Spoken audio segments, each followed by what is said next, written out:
আওয়ামী লীগের করা আইনেই আওয়ামী লীগ নিষিদ্ধ হতে পারে এবং দলটির সম্পদ বাজেয়াপ্ত হতে পারে। রাজনৈতিক দল হিসেবে আওয়ামী লীগের বিরুদ্ধে মানবতা বিরোধী অপরাধের তদন্ত চলমান আন্তর্জাতিক অপরাধ ট্রাইব্যুনালে। ট্রাইব্যুনাল সংশ্লিষ্টরা জানিয়েছেন, 1973 সালে আন্তর্জাতিক অপরাধ ট্রাইব্যুনাল আইন তৎকালীন আওয়ামী লীগ সরকারই প্রণয়ন করে। 2013 সালে 2 নম্বর ধারা সংশোধন করে অর্গানাইজেশন বা সংগঠন শব্দটি যুক্ত করে আওয়ামী লীগই।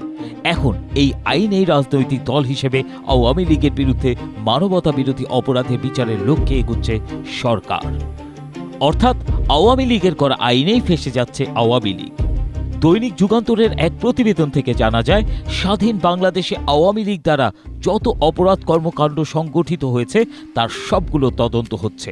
স্বরাষ্ট্রমন্ত্রী সালাউদ্দিন আহমেদ শনিবার এক অনুষ্ঠানে সংগঠন হিসেবে আওয়ামী লীগের বিচারের কথা বলেন। মঙ্গলবার প্রধানমন্ত্রী তারেক রহমানের তথ্য ও সম্প্রচার উপদেষ্টা জাহিদ উর রহমান বলেন, বিচারে যদি দেখা যায় তাদের নিষিদ্ধ করা হচ্ছে না, তাহলে তারা কর্মকাণ্ড করতে পারবেন। বিষয়টি আদালতের এখতিয়ার বলে তিনি উল্লেখ করেন। ট্রাইব্যুনালের চিফ প্রসিকিউটর আমিনুল ইসলাম জানান, সংগঠনের বিচার এবং দল নিষিদ্ধ করার আইনগুলো আওয়ামী লীগ বিভিন্ন সময় সরকারে এসে প্রণয়ন করেছে।